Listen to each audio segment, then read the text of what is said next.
What's happening, everybody? It's your boy Larry, and we live back in this building. You already know how it's going back, giving y'all some content, making sure this crack don't die down. You know what I'm talking about. You already know how we coming, baby. Subscribe,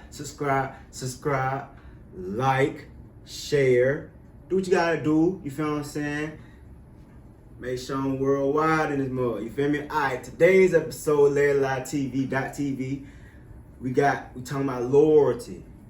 Usually I'm a fan of loyalty. You feel me? Usually I'm a big fan of loyalty. But right now we're talking about, can loyalty get you killed in today's NBA?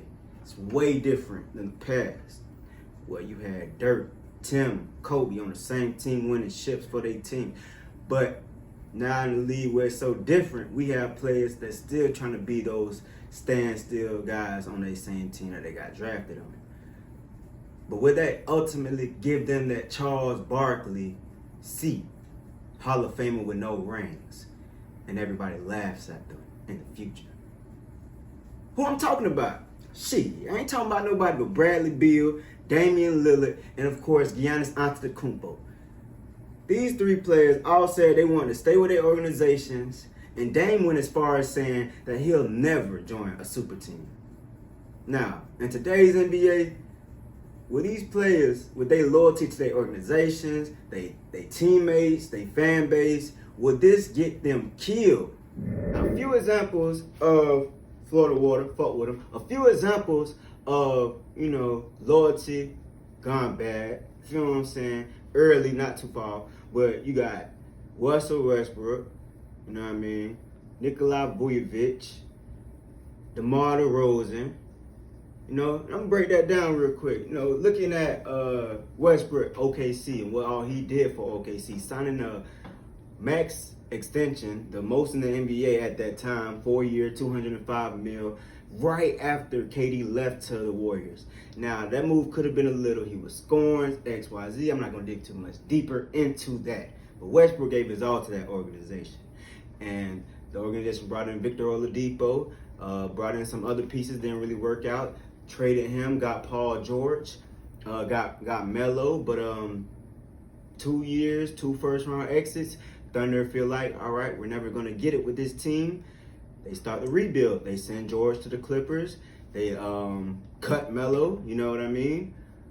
And Westbrook kind of got the drip. Really, it was after Paul George was traded, because Paul George let it be known, I want to be a Thunder. And Westbrook was like, all right, me too. But after PG was sent away, Westbrook was like, all right, now I have to, now what's up? I got to do something. And that caused, of course he did get dealt to a good situation in Houston, but he didn't have all the strings in his favors. They had to trade him where OKC could have got something in return, preferably a point guard. That's why they got CP3 and a whole bunch of other stuff.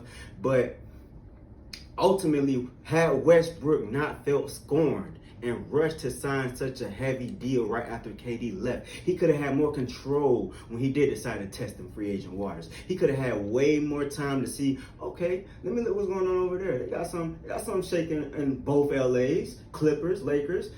Got something shaking over there in Milwaukee. Philly looks like something.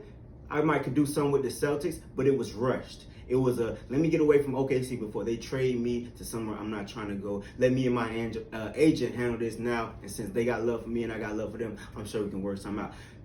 That's just one example of loyalty gone bad. The next one, Nikola Vujovic, who just recently got traded to the Chicago Bulls after signing a 4-year, $100 million max extension prior to the 2020 season. You did what I'm saying?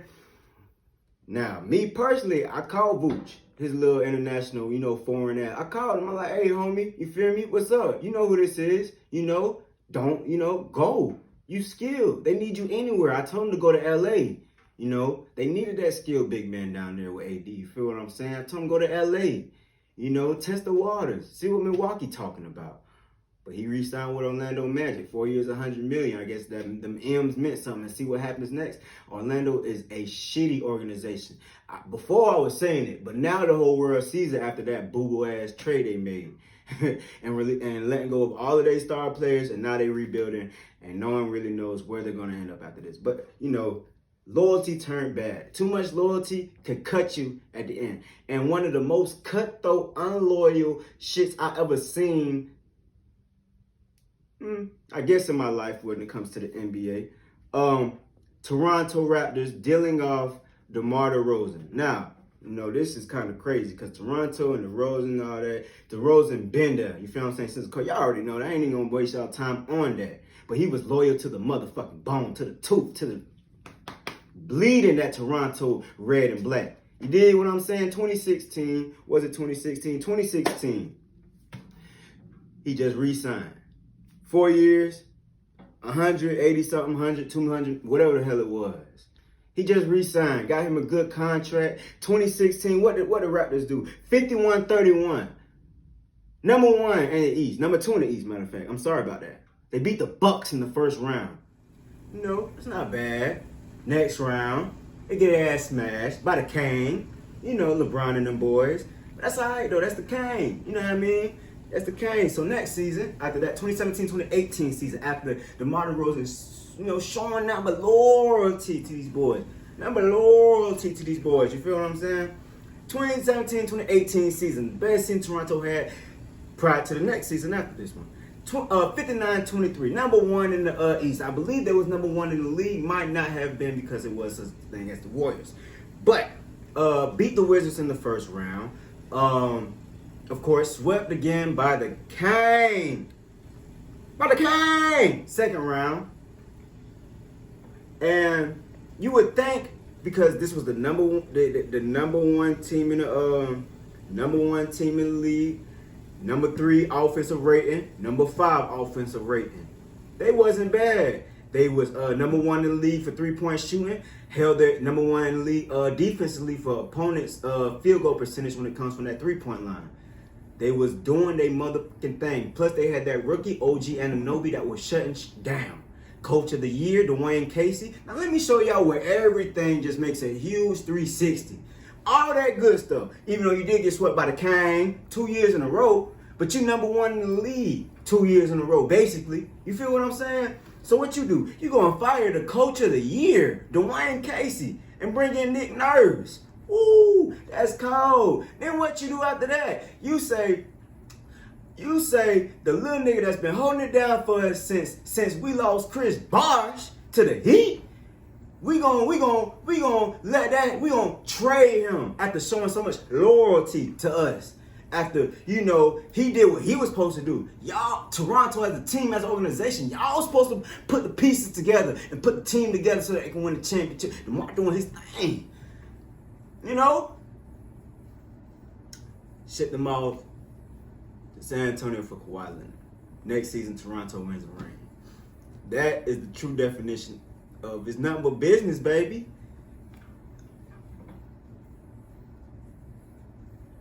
Which leads me to the moral of the motherfucking story.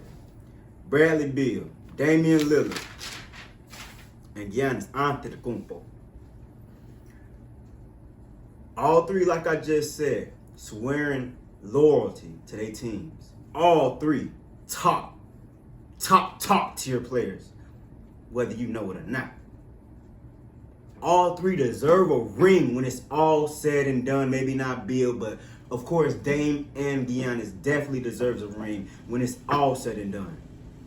So why choose loyalty in this day and age in the NBA when you know it's impossible to get this motherfucker, man? Why? Bradley Beal, 9 seasons with the Wizards, 4 playoff appearances. But that's not enough, I jumped the gun too early. That's all right. That's good, Him and Wall had back in the day with Oubre, Otto Porter, Marcin Gortat, Markieff Morris. It was good. Wall gets injured. They trade away Oubre and Porter. You don't have Marcin Gortat. Bill, why stay? Why? You don't have no promise as in a potential youngin that's gonna come up and what's the word? Be a good fit with you. You just got Westbrook, who's bound to leave after next season when he has a player option for next season, his 5th final year that from the OKC 5-year max extension. I said 4 earlier, but his 5-year max extension. But his last year, he has a player option where he can opt out and leave and slide, go anywhere. That's an option. So, Bill, what are you doing? Are we in the age of where motherfuckers just want to get paid and they don't care about winning? I mean, you gotta look what's going around in the league. I might not really want to win either. You gotta do all this super team, joining the top 3, 4, 5, 6, 7, 8, 9, 10 players in the league just to win. I don't know. I don't know. And on to the next, Damian Lillard, who already let us know he ain't with that super team-ish. Straight out of LA, man. Damian Lillard showing he's a G, and I respect him for that. I respect him for his G-ness, homie. I respect you for that. Where you at, homie? I respect you. 8th year with Portland. The number one since Brandon Roy. Young stud there you got, you know what I mean? And LaMarcus, but you know how that go. But Dame is in a different situation than Beal. His team is all right. His team isn't that bad, but they're not that good. At the most, Portland is a top 2-tier team at the most. You dig? So for you to be like, I ain't joining no super team, I ain't joining no super team, we don't need that. I'm going to win on my own. And I pretty much think he said earlier that he doesn't even, he made it out the hood. He in the NBA. He making M's. He already won in his eyes. He already won a championship. Man, don't give me no bullshit like that, man. I feel that. I respect that, man. But don't forget the goal. Even though the goal is to feed your family, make that money, let me not, construe what I'm trying to get at. Don't forget the goal after the goal. To win. To win. To win. To get a ship. And right now, your Trailblazers are, this is exactly what the Trailblazers is. They good enough, they not good enough to really draw attention, draw other superstars to come to them, but they're not that bad to where they can tank and get them a draft pick. They right where they at, and the organization has to make a move to get these. The only way Portland can really make a splash into this title contending talk, not just a team that's good talk, a top. We expect to see Portland versus somebody in the conference spot, and Portland has a chance. They need some kind of star, skilled big man. Joker, Embiid, or a defensive presence like Gobert. And we all know that's not happening. So, Dame, what are you really saying, bro? Are you already throwing in the towel because you know what I know? The only way you're going to win, bro, is if one of them three come over. If a superstar like, I don't know, KD or LeBron, Paul, maybe not even Paul George, I don't know, comes over. Because you already got McCollum, so you don't need a 2. You already got a 1. You don't need a 1. But you're going to get a 3, but you're going to lack that size in the paint. Nurkic is good, but we need more. And I'm going to leave that at that with Dame. And for the last human that's testing his loyalty to an organization, is Giannis Antetokounmpo. Giannis, I wasn't surprised when he signed. Him signing isn't weird. It just concerns me because the Bucks, they're way different than the Trailblazers, of course, than the Wizards as well. But let me give you my insight. You feel me? Let me show you how I feel about it. The Bucks, number one team in the league 2 years in a row, just like Toronto a little bit, but can't get past motherfuckers in the playoffs. That's their problem. MVP, stud and Giannis, Chris Middleton, 3-point shooting stud all-star, Drew Holiday, well, they had Bledsoe back then, Eric Bledsoe, Brook Lopez, a nice bench, a good coach. What went wrong? Still, you trust in this organization who thought it was cool to give Matthew Dellavedova a 70-year contract after showing out with the Cavs against the Warriors? That was y'all future point guard for about a year or two? Him and Malcolm Brogdon? Then y'all let Malcolm Brogdon go? I'm not saying the Bucks got a bad thing going. All I'm saying is Giannis, if you want to win, it takes more. Now, the thing with Giannis and his Bucks is they unlike the Trailblazers, they have much appeal. Giannis being a 2-time MVP, having Chris Middleton, Drew Holiday now, and still having a nice center in Brook Lopez, that guarantees that people still, might come to him. Free agency comes around. DeMar DeRozan might be like, I could fit over here. Bradley Beal might come to his sense and say, I can help them boys out over there. It's many options, it's many players, it's many things that can transpire because the Bucks are that good. But they are as good as they need to be to compete and win. Meaning they have a great starting lineup, but their bench is so depleted after going after Drew Holiday, they're kind of stuck. They're paying Chris, they're paying Giannis, and Drew came over already getting paid, so now they got to pay him. You feel what I'm saying? The money's tight. You already made a move. You don't have much pieces that other people are like, oh, okay, I want him. Okay, I want him as well. So you're stuck.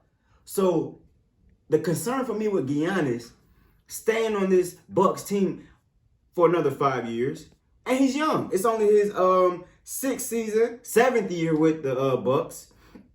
So he still has time to get it all together. I believe he's 27, 28, maybe 27.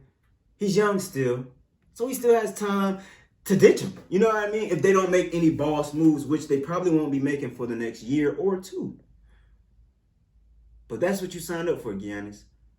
Also, I think the loyalty comes from when you have nothing. Just like Damian Lillard. When you have nothing, when you come from absolutely nothing, sometimes a ring doesn't mean as much.